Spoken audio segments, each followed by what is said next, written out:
Vamos aqui para apresentar mais um vídeo, dessa vez já relacionado à introdução ao ambiente Windows, onde vamos tratar em primeiro lugar sobre uma breve introdução, mas para melhor explicação vamos aqui mudar de tela para a tela do Mac OS. Estamos pronto. Então vamos aqui abrir o bloco de notas. Este aqui. Nesse caso, numa fase inicial desse curso da introdução ao ambiente Windows, está dividido em dois módulos. Caso mais tarde haja a necessidade de acrescentarmos mais módulos, então ali vamos anunciar ou ficar apenas atento com o canal, caso se acrescente mais outros módulos. E é muito provável que a partir do instante em que entramos no módulo número 2, estaremos prontos para decidir se haverá necessidade de aumentarmos um terceiro, mas acredito eu que vai se acrescentar. Então, o que tem no módulo? Numa primeira fase vamos dar alguma introdução. Ali na introdução vamos lidar com algumas ilustrações baseado no manual de suporte que vai se utilizar, onde se dá ilustrações sobre aquilo que tem a ver com o nosso mundo físico para equivaler com o que tem a ver com o mundo digital. Tudo isso com o objetivo principal de nos permitir comparar ou diferir as pastas dos arquivos. Tudo isso porque há muitos informáticos e outros bons utilizadores dos computadores que normalmente usam mal esses dois termos, pasta e arquivo. E em certas circunstâncias diz pasta o que diria arquivo, ou diz arquivo o que diria pasta. Então aí será muito necessário esclarecermos esses dois pontos para que possamos utilizar os próprios termos com maior propriedade. E ali sem descartar também as bibliotecas que vão nos garantir a inserção dos dados da forma mais correta. E ali em seguida vamos fazer a apresentação do Windows Explorer, que é o responsável pela exibição das pastas e arquivos, e sem descartar mais bibliotecas. Isso, nesse caso vamos visualizar por via da janela do Windows Explorer. Então é isso aqui. Então, sem mais delongas, vamos aqui passar pela vinheta para que em seguida possamos aqui partilhar o manual de suporte, onde vamos tratar logo de primeira a parte teórica desse curso, que é a introdução ao ambiente Windows. Já a partir do segundo módulo vamos tratar já daquilo que tem mais a ver com partes práticas. Mas atenção, aqui haverão circunstâncias que será necessário eu partilhar, se calhar em termos de exemplificações, algo prático, apesar desse primeiro módulo ser teórico. Então, caso seja necessário, ali sim vamos partilhar algumas partes práticas, só para ilustrar certos pontos, tudo isso devido à importância. E aí, quanto mesmo aos arquivos e pasta, vamos encontrar ainda alguns pontos relacionados a nomenclatura, ou seja, o processo de atribuição dos nomes, tanto para a pasta como dos arquivos, e algumas chamadas de atenções que vamos aqui partilhar. Pronto, então vamos pela vinheta, já falamos muito.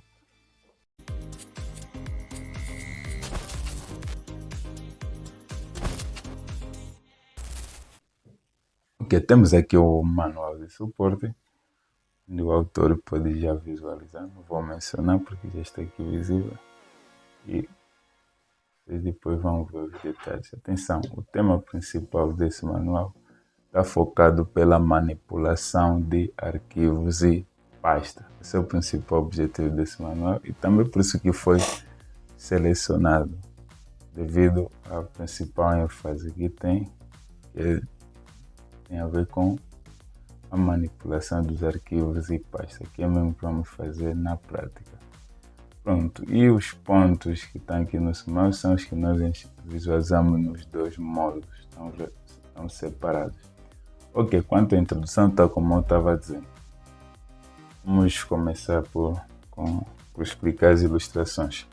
Então, se vocês observarem, à esquerda temos uma casa e à direita o que nela contém. Poderíamos resumir em imobiliários, não? De forma assim geral. E ainda para reforçar esse mesmo exemplo, ou variar, nós temos aqui à esquerda as gavetas, à direita o que poderiam ficar dentro das gavetas. No caso, o alvo são as roupas. Poderia ser qualquer outro tipo de objeto que fica também ali dentro das gavetas. E aqui já na equivalência com o mundo digital, podemos visualizar que as gavetas que permitem guardar roupa equivalem a esse item que representa as pastas. As pastas normalmente são identificadas com esse item e que tem mudado de versão para versão, porque atualmente a versão mais recente do Windows, nesse caso o Windows 11, já nos mostra a pasta com um design um pouquinho diferente, mas mantendo a cor amarela. Pronto, e já quanto a roupa, equivale a esses vários itens, nesse caso a roupa que ficam dentro das gavetas, equivale a esses vários itens. E podemos dar zoom para visualizarmos melhor e aí encontramos algo que seja familiar. Observem que aqui temos vários itens e esses vários itens são tidos como arquivos, onde podemos aqui reconhecer um arquivo de música, MP3, ou áudio, podemos dizer assim de forma geral, porque nem todo arquivo MP3 é tido como música, poderia ser um som gravado. Temos aqui o PDF, que tem a ver com os conteúdos, tudo texto. Emora. Que normalmente tem tido como origem os arquivos do Word. Está aqui o doc, temos formato AVI, que é para vídeo, e sucessivamente. Então, é só para observarmos que os arquivos são muitos e a pasta é única aqui nos sistemas digitais. Então, o que significa? Se a roupa fica dentro das gavetas, então os arquivos ficam dentro das pastas. Ou seja, as pastas são praticamente criadas para permitir o armazenamento dos arquivos. Esse é o principal objetivo da criação das pastas, de nos garantir que os arquivos sejam guardados dentro delas. Pronto, então vamos agora a uns pontos essenciais. Afinal de contas, o que seria pasta? Pasta praticamente é a representação de aula, não, ou seja, pastas já são estruturas que dividem o disco em várias partes e com tamanhos variados. Além disso, podem ser tidos como os nomes que damos nas gavetas do disco. O que isso significa? Que a partir do instante em que criamos um conjunto de várias pastas, estamos a fazer algo equivalente ao conjunto de várias gavetas. Com que finalidade? O terceiro ponto nos diz, com a finalidade de nos permitir armazenar os arquivos. Só que além disso, nos permitem armazenar outras pastas, que podem ser tidas como subpasta. Até que ponto se poderia ser útil criar uma pasta dentro de outras pastas?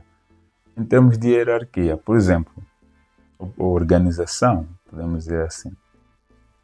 Por exemplo, eu posso criar uma pasta identificada por enfermagem. E dentro dessa pasta, assim, já enfermagem como curso, não? Podemos imaginar assim. E dentro dessa pasta, criar outras subpastas relacionadas, por exemplo, pasta do primeiro ano, segundo, terceiro, quarto ano. E dentro da subpasta do primeiro ano, ou criar mais outras subpastas, por exemplo, primeiro semestre e a outra pasta identificada por segundo semestre. E dentro da pasta do primeiro semestre, eu criar subpasta relacionada às disciplinas em que eu estou inscrito naquele primeiro semestre e sucessivamente, não? Então, podemos colocar infinitas subpastas dentro de pasta, ou se calhar dentro de uma subpasta criar outra subpasta sucessivamente. Tudo isso com um único fim, que é de garantir uma melhor organização em termos de armazenamento dos próprios arquivos, ou das próprias pastas e os arquivos, que é o principal objetivo. Então, isso foi para reforçar esse ponto relacionado às subpastas, que as mulheres têm maior domínio, é claro, porque são as que já no mundo físico guardam pastas dentro de pastas, não? Então, a partir do instante em que uma pasta fica dentro da outra, passa a ser tida como subpasta. Mas atenção, de forma isolada, eu sempre vou encarar como pasta. Mas com relação àquela maior em que ela fica por dentro, ela passa a ser tida como subpasta. Repito, isoladamente, ela é sempre pasta.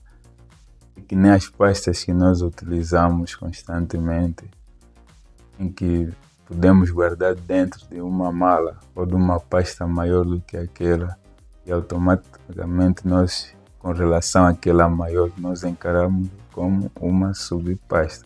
Então isso também é aplicável no nosso mundo físico. Então, quando se trata de uma pasta nos sistemas digitais, já estou a generalizar porque não é só no ambiente Windows, tem outros sistemas operacionais que também seguem essa lógica.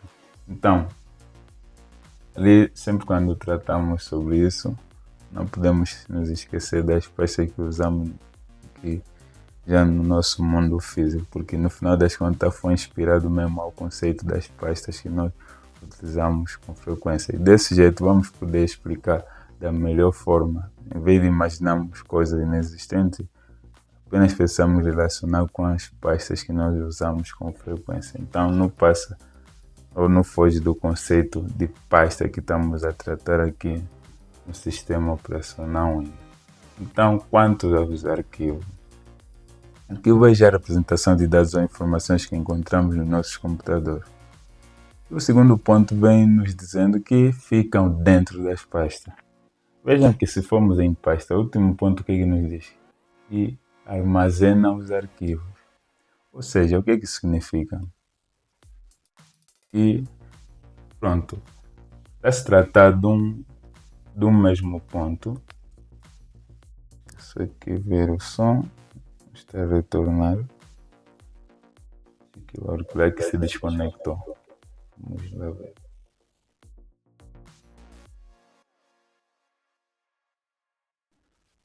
Pronto, praticamente o auricular já deu-se, é muito antigo, pronto, até dar umas certas bandeiras, mas acredito que já não vai voltar a acontecer. Ok, então esse último ponto nos diz que as pastas armazenam os arquivos, e vamos nos arquivos, eles nos confirmam que sim, ficam dentro das pastas. O que é que isso significa aqui? O contrário disso é um absurdo, porque na verdade as pastas que foram criadas para armazenar os arquivos, dizendo o contrário, como pensa dizer que eu posso guardar uma esferográfica, ou seja, guardar uma pasta dentro de uma esferográfica. Então podemos encarar os arquivos já no nosso mundo físico como aqueles objetos que nós guardamos dentro das nossas pastas. Então é isso aqui. Então, quando eu digo que o contrário disso, é como se eu dizer que não. Ou dentro de um caderno eu posso guardar uma pasta. Isso não. Alerta de atualizações disponíveis. Isso é válido para o sistema operacional Windows. Então, as pastas sem que guardam os arquivos, o contrário não existe. E além disso, as pastas ou os arquivos possuem extensões que identificam o tipo de dados que eles representam. E essa é que torna praticamente os arquivos sensíveis, ou seja, essa é a parte sensível dos arquivos. Se trata do quê? Das extensões, ou extensão, podemos dizer assim. E é só para dizer que o termo familiar é formato, ou seja, falar de extensão é o mesmo que falar sobre formato. E aqui temos uma tabela onde podemos encontrar diversos formatos. Aqui vou resumir um pouquinho, criando uma tabela com 4 arquivos e com seus respectivos formatos. Mas aqui vamos selecionar os formatos padronizados, né? Mas sem tirar a importância dos restantes, só para ter um foco mais assim isolado, mas sem significar que os outros formatos sejam inúteis, né? Pronto, então vou aqui pronto, vamos abrir o Word. Vamos aqui, vamos lá clicar. Eu faço, vou criar um novo documento, vou minimizar, maximizar esse, vou criar aqui uma tabela, vou inserir tabela, vai ser 2x5, já temos, estreitar um pouquinho e centralizo. Pronto, está zoom, está. E vamos para a coluna dos arquivos.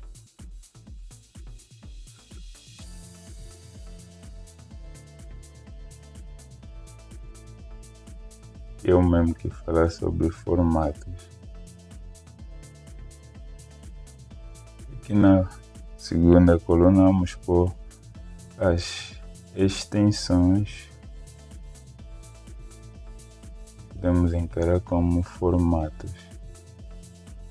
Então vou aqui listar os elementos principais de mídia. Os 4 elementos principais que são áudio, foto, acento, depois vídeo, vídeo é o último. Pronto, vamos arrastar por aqui para seguir a ordem alfabética, imagem e texto formatado. Pronto, e aqui vamos pôr as suas extensões padronizadas.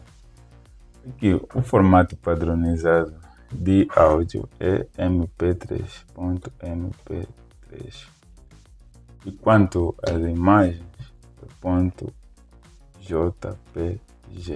Mas atenção, aparece de dois jeitos, JPG ou JPEG, podemos dizer G, né? JPEG, que significa Joint Photographic Expert. E a sigla mais completa é essa, Joint Photographic Expert Group, ou seja, tem a ver com um grupo de gênios fotógrafos que se juntaram para criar esse formato que se transformou em padrão para as imagens. Depois temos texto formatado, que é o .docx, tem a ver com um arquivo gerado pelo Word. Em seguida temos vídeo, formato padronizado é .mp4, mas é um formato que está prestes a ser substituído. O formato que tem sido utilizado nos últimos anos, sobretudo para quem baixa filmes e séries, já é o formato MKV. Então, só não ainda está como formato padronizado porque, sobretudo, os televisores ainda não são todos que suportam vídeos neste formato. Pronto, então isso aqui tem vários outros formatos, mas selecionamos aqueles que são os principais, que são tidos como padronizados. Por que dessa padronização? Para que haja garantia da maioria dos dispositivos e aplicativos de leitura desse arquivo suportarem. Então é a garantia que nos dá, nesse caso, a partir do instante em que se coloca a um desses arquivos, esses formatos, estaremos a garantir que a maioria dos dispositivos suportem eles, né? Pronto. Então, sobre essa tal parte sensível, ainda não tratamos aquilo que é o mais essencial. Então, vamos lá, prosseguir. Em seguida, temos o que tem a ver sobre a nomenclatura dos arquivos da pasta, onde no primeiro ponto nos diz que toda pasta ou arquivo deve ter sempre um nome. Ou seja, os arquivos e pastas devem ter um nome. O segundo ponto nos diz que esse nome deve ser dado no momento da criação. Mas por que disso? Se eu posso bem criar depois, ou atribuir um nome depois. Está ali por questões de boas práticas. Tudo isso devido à grande importância que tem a atribuição do nome, tanto para os arquivos como para as pastas. Então ali poderia surgir mesmo a questão, até que ponto poderia ser importante atribuir o nome a uma pasta ou arquivo. Tudo isso devido à garantia que nos dá de localizar os arquivos. Além disso, garantiu uma melhor organização. Podemos usar até as palavras-chave. Está em localização, organização e objetividade, e sem descartar a identificação. Quando eu digo sobre localização, o que significa? Eu posso não lembrar do local exato em que criei o arquivo, ou armazenei o arquivo, ou a pasta, né? Mas a partir do instante em que eu faço uma pesquisa pelo seu nome, eu localizo o mesmo. Então, esse é o conceito de localização. E quanto à identificação, todo arquivo ou pasta com nome é facilmente identificado, né? E também essa identificação dá sempre garantia, porque é impossível no mesmo local ter dois arquivos ou pasta com o mesmo nome. O sistema operacional sempre vai negar ou vai nos informar que já existe um arquivo ou pasta com esse nome, e automaticamente vai nos obrigar que se faça uma ligeira alteração para que se difiram um dos outros. Então, aí está o conceito de identificação, que nos dá garantia de não existirem dois arquivos ou pasta no mesmo local com o mesmo nome, mas em locais diferentes, é claro, isso é possível. E em seguida, falei identificação, localização, e temos aqui a objetividade. A organização já diz tudo. Você, a partir do instante em que atribui nome a uma pasta ou arquivo, já estás a aplicar o próprio conceito de organização de forma natural. Já quanto à objetividade, é o seguinte, até já falei, isso se enquadra melhor mesmo a objetividade. Por exemplo, até não falei, estou a lembrar agora. Ok. Então, sobre objetividade, atenção, está muito tarde, eu estou aqui a perder o raciocínio à toa, mas vamos lá prosseguir, ainda dá para falar. Ok, quanto à objetividade, então, o que isso significa aqui? Vamos imaginar que eu tenho ali currículos de vários funcionários, né? O que acontece no meio de tantos esses currículos? Quando não são identificados da forma correta, somos impulsionados a fazer o quê? Abrir arquivo atrás de arquivo para confirmar se o que está lá dentro é o que eu preciso ou não. Porque pela falta de uma identificação, não há objetividade naquilo que tem a ver com a abertura do arquivo. Mas vamos lá imaginar que esse arquivo esteja bem identificado. Então, ali eu de repente penso em localizar o currículo vitae, assim eu já, como funcionário do setor de recursos humanos, surge-me a necessidade de localizar o currículo vitae do candidato ou da candidata denominada Ana Maria. E uma vez que os currículos, em termos de nomenclatura, não tiver identificado o nome desse candidato, o que acontece? Eu terei que abrir arquivo por arquivo para confirmar se lá dentro estão os dados relacionados a Ana Maria. Isso até aí não há objetividade, porque eu preciso abrir para confirmar se o que está lá é mesmo o que eu preciso ou não. Mas a partir do instante em que nós identificamos da melhor forma, por exemplo, eu coloco identificar cada currículo ou associando cada currículo ao nome dos candidatos, Quando eu precisar de visualizar o currículo da Ana Maria, antes mesmo da abertura, eu já lerei o quê? O nome dessa candidata, não? Antes da abertura eu vejo Ana Maria, pronto, abri, e desse jeito eu não abro desnecessariamente os outros arquivos. Isso também poderia se aplicar em pasta, já numa situação um pouquinho diferente, mas que nos impulsionaria a recorrer a essa necessidade de identificar da melhor forma os arquivos ou pasta, de modo com que eu não precise abrir ou seja, não precisa abrir o raciocínio a fugir, de modo com que eu não precisa abrir desnecessariamente. Ou seja, eu li o nome, já consigo prever o que o tipo de informação que esteja lá dentro. Por exemplo, quando eu, já para variar, não? Vou melhorar aqui na explicação. Por exemplo, quando eu identifico um arquivo, por exemplo, certificado traços aqui é Mucinda. Será que eu preciso abrir para saber sobre o que está dentro desse arquivo? E claro que não. O simples facto de estar identificado desse jeito, eu já consigo prever o tipo de dados ou informações que estão dentro desse arquivo.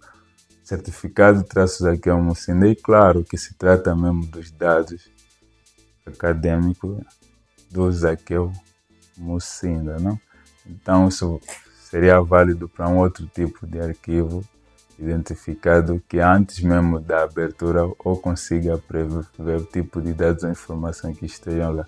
Então, no que se refere à objetividade, destacamos sobretudo essa parte que tem a ver mesmo com a previsão, vamos dizer assim, não? Só o simples fato de um arquivo estar identificado já faz com que eu consiga prever o tipo de dados ou informações que estejam lá, porque na maioria das vezes nós vamos atribuir nome que se encaixa ao tipo de dados ou informações que vão estar lá dentro. Mesmo em pasta é a mesma coisa. A partir do instante em que eu localizo uma pasta identificada por exemplo, enfermagem, eu posso já imaginar que ali dentro estejam conteúdos ou arquivos relacionados ao curso de enfermagem. Então é isto aqui. Expliquei tanto porque estava aqui a perder o raciocínio até achar uma explicação mais clara com relação a isso. Pronto, então aqui mais abaixo temos aqui esse terceiro ponto que nos diz que os nomes podem conter até 255 caracteres. Essa não é caracteres, não tem acento. Existe sim esse termo sem acentuação, mas pronuncia-se sim, caracteres. Quando falamos de caracteres, está se tratar mesmo, ou estamos a nos referir ao teclado. O teclado está composto por sequência ou conjunto de caracteres. Eu sei que aqui dentro de parênteses reforça dizendo sobre letras, números, espaço em branco e símbolo. Isso tudo nós encontramos onde? No teclado. E está a nos dizer que os nomes podem conter até 255 caracteres. Ou essa terceira categoria, ou esse terceiro ponto, gosto de enquadrar na categoria de curiosidade. Por que disso? Porque na prática isso não existe. E por outra, traga o conceito de que? De nomenclatura. Atenção a esse termo nomenclatura. Tem a ver mesmo com as primeiras duas sílabas que formam a palavra nome. Tem a ver com o processo de atribuição dos nomes, tanto das pastas como para os arquivos. Pronto, então, está a nos dizer que os nomes devem conter até 255 caracteres. Que coisa é essa? Quando eu atingo esse número, eu já estou a matar o conceito de nome. Por quê? O conceito que temos sobre nome é aquele que tem a tendência de ser curto. E mesmo quando nós atribuímos nomes aos arquivos ou pastas, somos impulsionados a isso, a resumir. Por isso é que a chance de chegarmos a esse número é zerada. Por que eu digo isso? Porque quando o nome tende a ser longo, somos já impulsionados a fazer o quê? Vamos lá, tenta acertar, põe o vídeo em pause. Se já pensou, podes voltar ao vídeo. Ou seja, a partir do instante em que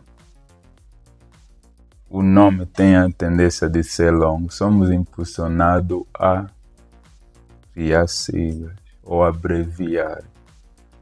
Então, por isso é que a chance é zerada. Porque eu chegar a 255 caracteres, já não estou a tratar de nome, mas sim, ou no mínimo, estou a contar a história no lugar errado. Então, é isso aqui. Ou seja, na prática, não existe chance de atingirmos essa quantidade de caracteres. É só para vos ser honesto. Eu estou há muitos anos na informática, desde 2009. Eu nunca me deparei com situações que me fizessem que ou gerassem limitações em termos de atribuição de nome, tanto para os arquivos como para as pastas, porque não existe sim chance, também não existe paciência para escrever tanto naquele espaço. E, além disso, os ícones de pasta do arquivo são tão pequenos para você escrever tantas coisas, no mínimo estarás a contar a história no lugar errado. Então, isso que eu tenho por esclarecer quanto esses 255 caracteres. Na prática não tem cabimento, mas sim coloco na categoria de curiosidade. E ali sim, se você quiser ganhar num concurso, então tá aqui o número. Mas atenção, vai lá no Windows 11 e teste, vai inserindo um monte de caracteres até ver o aviso que o Windows te traz. E se quiser, podes partilhar conosco com uma foto para ver o que acontece, o tipo de aviso que nos mostra. E por outra, para confirmar se no Windows 11 ainda continua a ter como limite os 255 caracteres. Nos concursos isso pode ser válido, mas em termos práticos não faz sentido. E ainda nesse mesmo ponto tem outro absurdo, por isso é que eu generalizei esse ponto todo, está na categoria de curiosidade. Na prática não faz sentido. Na sequência, logo após a vírgula, o que diz? Que existem ainda também símbolos que não são aceitos, ou caracteres que não são aceitos quando se atribui o nome aos arquivos ou à pasta. Tudo isso por quê? Porque estão reservados para o sistema ou para o uso do sistema operacional Windows, aquela parte mais avançada do sistema operacional, né? Então, isso aqui. E essa aqui poderia nos impulsionar o decore esses símbolos que são proibidos. Mas atenção, é desnecessário, porque na prática não existe chance de inserir esses símbolos. Então, eu vou aqui mostrar num sistema Windows. Vou abrir aqui a máquina virtual. Pronto, está pedir para eu instalar atualizações, mas não quero. Vamos dar OK.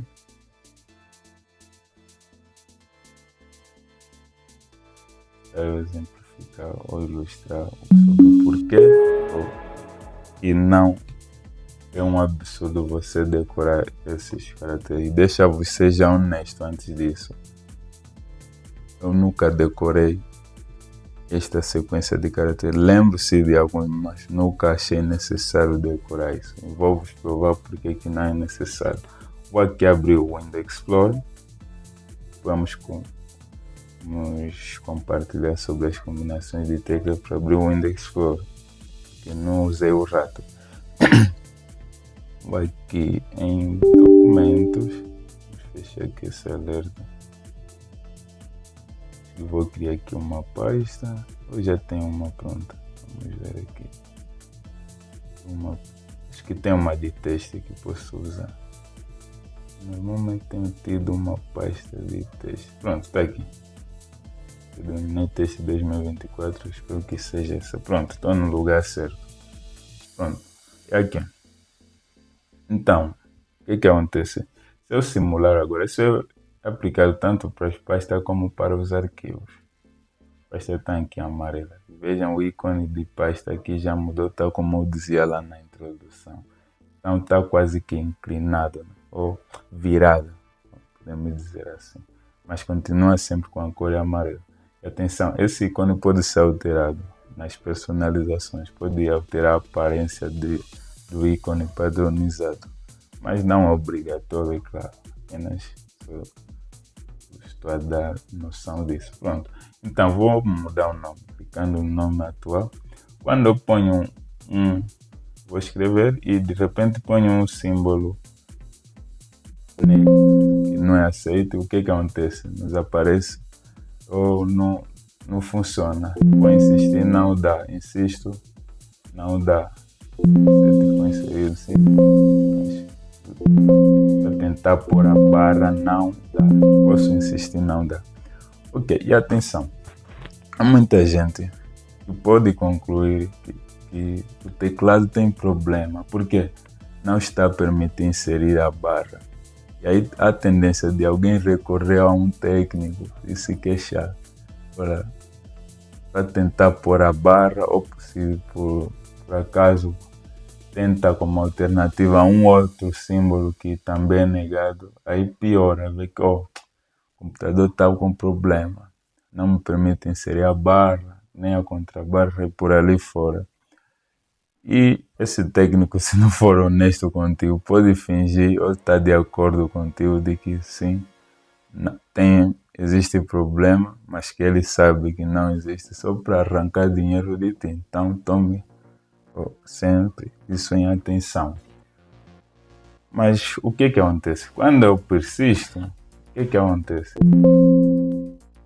Ele aparece um aviso. Só que muita gente, quando está diante do computador, deixa de observar, age muito de forma intuitiva.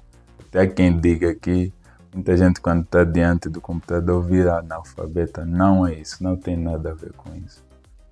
Porque num nível como esse, por exemplo, universitário, a leitura deixou de ser uma habilidade e se transforma em quê? Em intuição. Por que eu digo isso?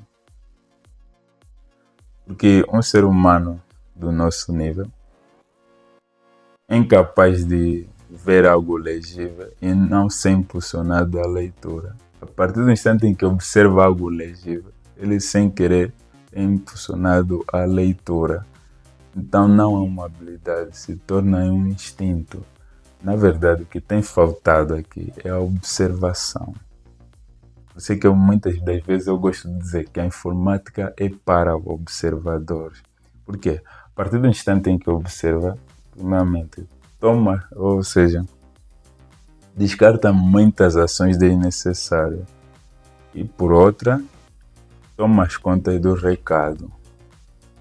E aí vais perceber o porquê de certas ações não estarem a funcionar em termos de execução. Ou porquê que algo resultou em algo que você não esperava. Né? E o Windows sempre vai nos mostrar certos avisos ou nos dar chamada de atenção para que possamos tomar conta do recado ou até tomar decisões de forma correta e não de forma intuitiva e que não passa de uma ação, se calhar inconsciente, e depois gera resultados inesperados que poderiam ser graves, não? Pronto, então é isso aqui. Quando eu persisto, ao observar, notamos que aparece uma informação que fica aqui por 10 segundos, que nos diz que o nome do funcionário pode conter nenhum dos caracteres que se seguem. Então, por que não é necessário decorar? Porque o Windows não permite inserir. Então, ele já nos poupa disso. Não há possibilidade de inserir esse símbolo. Sempre quando persistimos no lugar disso, em vez de inserir, vai mostrar-nos um aviso, quase que a nos justificar sobre o porquê, ou justificando as razões, do porquê do quê? De não estar a aceitar a inserção ou negar a inserção daqueles símbolos. Então isso aqui, por isso é que não precisamos decorar, porque o Windows já nos impede de inserir. Apenas nós precisamos ser observador para que sejamos impulsionados à leitura daquela informação que o próprio Windows nos mostra. Então, resumindo, seja mais observador e com isso descartará muitas ações desnecessárias e tomarás conta do recado. Pronto, é isso aqui. E agora, vamos naquilo que tem a ver com as bibliotecas, que é o que vem a seguir. Está muito tarde e nem achava que esse vídeo seria assim tão longo. Vamos aqui em biblioteca. O que é que nos diz as bibliotecas? Mas antes das bibliotecas, vamos aqui reforçar ainda sobre nomenclatura, porque é mesmo cedo. Acredito que eu vou ter que fazer parte aqui o módulo. Módulo 1 vai ter parte 1 e parte 2, porque já está ficando muito tarde e estou a ficar cansado. Vou aqui esclarecer sobre ainda a nomenclatura. Por que disso? Voltando aqui. Porque no processo de atribuição do nome, em que mexemos com aquela que é tida como uma parte sensível dos arquivos. Estou a falar do que? Das extensões, que já vimos logo há pouco aqui, não? Extensão. No momento em que atribuímos nome, sobretudo aos arquivos, nós ficamos sujeitos a mexer na parte sensível que é da extensão. Está onde? As extensões estão já aqui, são essas aqui, não? Essas letrinhas que estão antecedidas por ponto. E se formos aqui nos arquivos, estão aqui esses três que se seguem, podemos ver que depois dos nomes, temos aí o ponto e a extensão. Pronto, então quando eu atribuo o nome, vou aqui mesmo no Word, eu posso criar um arquivo do Word logo, mas pode ficar ainda assim. Vamos lá.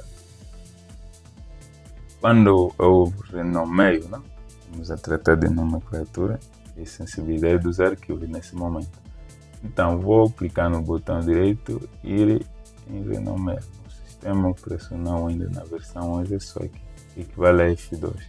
Então vou clicar aqui, tal como podes clicar em cima do nome da número. E está. Agora, o que acontece?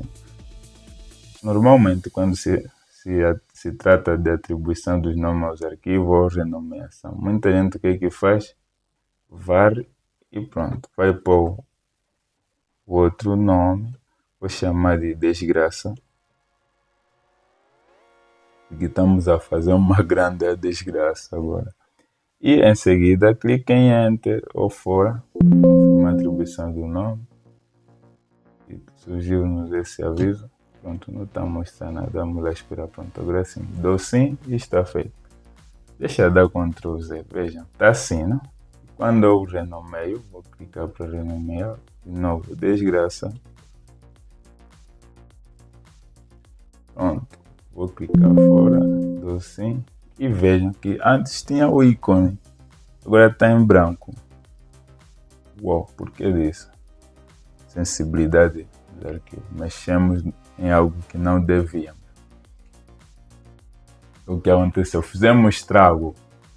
Isso eu chamei de desgraça, porque é o que foi feito mesmo. Se eu dar 2 cliques, vejam que o arquivo não abre, mas sim nos mostra uma lista de sugestões para que eu possa selecionar um aplicativo capaz de suportar esse tipo de arquivo. E pronto, já fizemos um estrago que pode desesperar um operador. Por exemplo, você está trabalhando num projeto e está prestes para apresentar em público. Já pode imaginar o terror, não? Porque lá na última da hora você vê que não. Como eu vou partilhar com o público, então o que eu vou fazer? Vou renomear. Esse nome não pega bem, pronto. E aí pensei em modificar. Ao fazer tal modificação, é isso que acontece. Já pode imaginar o susto. Até para um informático que nem eu, pode ser algo tranquilo. Mas vamos lá imaginar um utilizador final que não entende nada disso. É um susto daquele que pode custar a sua carreira, não? Então, por isso é que é um assunto sério. Então, fica aqui atento para essa parte muito fundamental. Pronto, então vamos aqui ser mais detalhista para entender o que realmente aconteceu. Pronto, vamos voltar. Eu Ctrl Z, para fazer essa última operação. Então vamos esclarecer bem isso. Veja que quando você clica para mudar nome, vou dar zoom. O Windows marca para ti uma região, que a parte esquerda está a cor azul. E à direita tem um ponto e essas letrinhas. Lembram das combinações, das extensões que listamos lá na tabela? Dentre elas, inclui o que? O ponto docx. Eu havia dito que tem a ver com uma extensão de um arquivo gerado pelo Word. Pronto, então é isso aqui. Essa parte que não selecionou significa que você não deve mexer. O que tem havido é má prática por parte dos utilizadores, mas ainda não vou explicar sobre como deves fazer. Estamos ainda a lidar com os erros, não? Então, quando eu apago, vou pôr de novo desgraça. O que acontece? Apaguei. Quando eu clico fora, o que muita gente faz é o que eu estava a fazer bem agora. E o quê? Não observar. Quando eu atribuí nome, clicar fora, eu estava logo de forma intuitiva a clicar em sim, a fazer aquilo que a maioria faz, né? Mas, é claro, antes de decidir, em termos de escolha de opções, porque está nos pedir para que se toma decisão entre o sim ou não, você tem que ler para saber o que é que você vai escolher, ou fazer uma escolha com maior propriedade. Então vamos lá ver o que é que nos diz aqui. Que se alterar uma extensão de nome de ficheiro,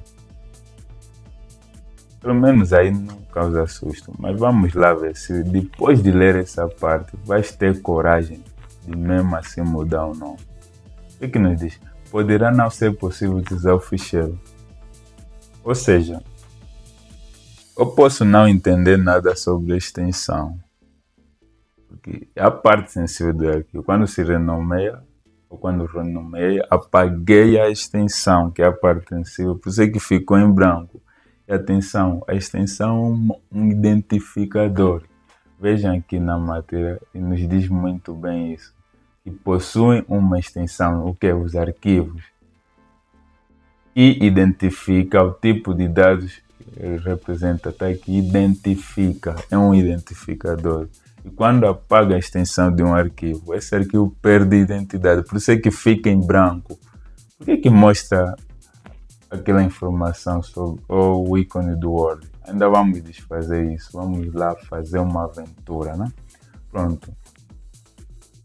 Eu havia feito o quê? Mudar. Vamos mesmo ser ainda ignorante. Desgraça. Vou persistir aqui. E dou sim, como ignorante. Pronto, aceitei. Tá aqui, está feito. Sem ler aquilo, ainda sem entender. Estamos a agir como ignorantes, né? Pronto, apaguei e ficou em branco. Tentando abrir, é o que aconteceu. Mostra a lista de aplicativos para que eu tente até encontrar um que suporte ele. Só até aí já é uma confusão da grande, não? Ou maior. Então, vamos agora ser curiosos. Vejam que aqui tem a extensão PDF. Vamos fazer o seguinte. Vou pôr ainda ponto PDF. O que acontece? Ficou o ícone do aplicativo que abre os arquivos PDF. Ou seja, o aplicativo que faz a abertura dos arquivos em PDF o reconheceu, porque tem um identificador que é o que? Ponto PDF. Como se a dizer que, olha, esse é dos nossos. É a nossa identificação e automaticamente o é atribuído o ícone, significando já nesse instante que ele será aberto pelo aplicativo que suporta arquivos PDF. Nesse momento está como nativo o Microsoft Edge. Se eu clicar aqui, tenderá a abrir com ele. Então marco ele e clico. Posso dizer apenas uma vez. Pronto, está aqui. Ele está a processar. E claro que não vai suportar. Está aqui, ele está a dizer que não é possível abrir este ficheiro. Ocorreu um problema. Porque não é suportado. Essa extensão não é verdadeira para ele. Mas trouxe o ícone. Só para provar que é assim identificador. Isso é o PostXLSX, que é o formato de um arquivo do Excel. Vamos lá, apagamos. ponto .pdf com x, l, s, x. Enter. E pronto. Aqui ganhou o ícone do Excel. Mas só que ao abrir, não é suportado. A ver, não? Como é que diz? O formato de ficheiro não é válido, porque não tem a mesma estrutura. Esse arquivo é do Word, ou seja, é apenas suportado pelo aplicativo Word. Se eu pôr de volta .docx, dando Enter, voltou ao seu normal, apesar do nome desgraça. Se eu dar 2 cliques, ele vai nos mostrar sim o conteúdo que está dentro dele. Estamos a esclarecer muito isso, porque tem também a ver com segurança de informação. Mais tarde eu vou criar um vídeo que só trata dessas partes de forma isolada. Então, aí vais ver de forma mais específica, mas vou pôr na categoria de segurança de informação, porque faz sim parte garantir que os ficheiros fiquem seguros. Está aqui abriu, porque eu fiz a reposição do formato original. Mas agora vamos com calma para entender o que realmente fizemos de mal, porque foi uma má prática que nos levou a isso. Então vou apagar de novo. Agora vou chamar de solução. Já não é mais desgraça. Já estamos diante das soluções. Solução. Quando eu escrevo, o que acontece? Como eu apaguei a extensão, ele nos traz esse aviso. O que nos diz? Que se alterar uma extensão de nome de ficheiro, poderá não ser possível utilizar o ficheiro. Tem certeza que pretende alterá-lo? Caso não entenda sobre a extensão, é claro, vou te recomendar clicar em não. Mas como já entendemos sobre a extensão, o que vamos fazer? Vamos clicar em não sim, mas fazer da forma correta, que é o quê? Quando clicas em mudar nome, o Windows marca, tal como já explicava antes, só que não prossegui, marca para ti a parte esquerda, que é essa assim que deve ser modificada. E essa do ponto para a direita não é para mexer, por isso é que não marcou, já criou fronteira. Olha, não mexa no ponto e no que está à sua direita. Apenas mexa isso que eu selecionei para ti, é isso que o Windows está a transmitir para você. Então precisa ser observador, tal como eu já disse. Seja mais observador, vai descartar essas ações desnecessárias ou gerar desgraça aqui. Pronto.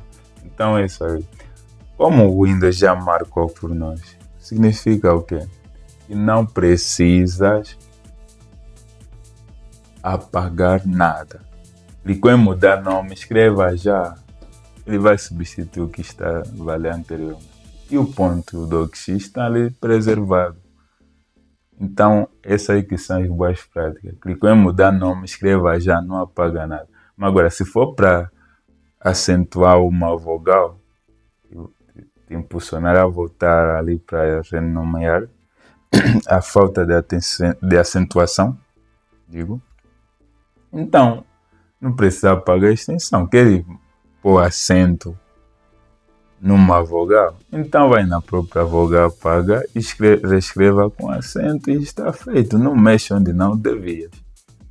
Mas só que isso acontece muito quando se cria um arquivo. Ainda é cedo, mas vamos dar chamada de atenção já lá no próximo módulo. Mas posso adiantar sim de um flash. Vou aqui em novo, crio um novo ficheiro qualquer. Vamos persistir mesmo aqui no Word. O que acontece? Ele marcou de novo a parte que deve ser alterada. O ponto docx ficou de fora. De novo, criou, escreva, não apaga nada. E o Windows vai substituir aquilo que selecionou por ti. É assim que se atribui nome ou se renomeia um arquivo. É o que? Criou, escreva já, não apaga nada. A ação desnecessária tem sido apagar. E por você ter esse maldito hábito de apagar, o que acontece? o arquivo fica sujeito a ser removido a sua parte sensível, que é o quê? A extensão, que sempre ficará ou estará assim o ponto, o que vem à sua direita. Isso aqui compõe a extensão, desde o ponto para o lado, o que vem ao lado direito. São as letras, que algumas vezes envolve números. Então, é isto aqui que você precisa ter em consideração em termos de nomenclatura. Então, é por isso que, por padrão, o Windows, assim que você comprar um computador, o Windows vai ocultar as extensões, ou seja, o padrão não fica do jeito que está. Como fica então? Eles ficam ocultos. Vou aqui ainda ocultar. Atenção. O objetivo não é te instruir como ocultar. Apenas vou achar necessário partilhar isso convosco. Não deixe nome de extensão de nome de ficheiro. Pronto. Eles normalmente ficam assim sem exibir as extensões. Apenas mostrando os nomes. Desse jeito ao renomear já não enfrenta aquele problema. E alguém poderia questionar, então por que tivemos essas tantas explicações se por padrão o Windows já vai ocultar as extensões? Ou quando eu comprar o meu computador já estará oculto? É no local de trabalho. Tens que estar preparado, sim. Por que eu digo isso? Porque lá no seu trabalho, o técnico de informática pode ter a rotina de deixar as extensões visíveis. Surge a pergunta, por que ele deixa visível? Nós informáticos usamos as extensões para diversos fins. Por exemplo, um vídeo. Estou com um computador que não tem internet. Eu preciso visualizar um vídeo para ou que me ajude a solucionar de forma imediata um problema naquela máquina. Mas esqueci de um detalhe, pretendo visualizar um vídeo que se calhar eu próprio que gravei daquela experiência antiga. Né? Isso aqui, o formato que o vídeo tem, não é suportado por aquele computador. Então, o que é que normalmente se faz? Em situações normais, recorreríamos aos conversores de vídeos. Só que não tem internet. Provavelmente pode não ter tal conversor naquele computador. Então é daí que nós, como informáticos, gostamos de esgotar as alternativas mais simplificadas, porque até o processo de conversão algumas vezes pode ser lento e ser mais fácil fazer o que? Mudar a extensão. Vamos lá imaginar que veio com a extensão .mp4 o vídeo. É claro que existem outras extensões. Vai aqui nas extensões de vídeos, tem várias outras. E vai mudando, tira o MP4, tenta o AVI, reproduz, deu, pronto, está resolvido. Várias das vezes isso será ou servirá de solução. Só a simples mudança de extensão pode solucionar grandes problemas de forma imediata, porque o processo de mudança só são infrações de segundo. E aí estamos resolvendo. Existem vários outros motivos que fazem os informáticos deixar as extensões visíveis. Então ali vai esgotando, tenta extensões da mesma espécie de arquivo.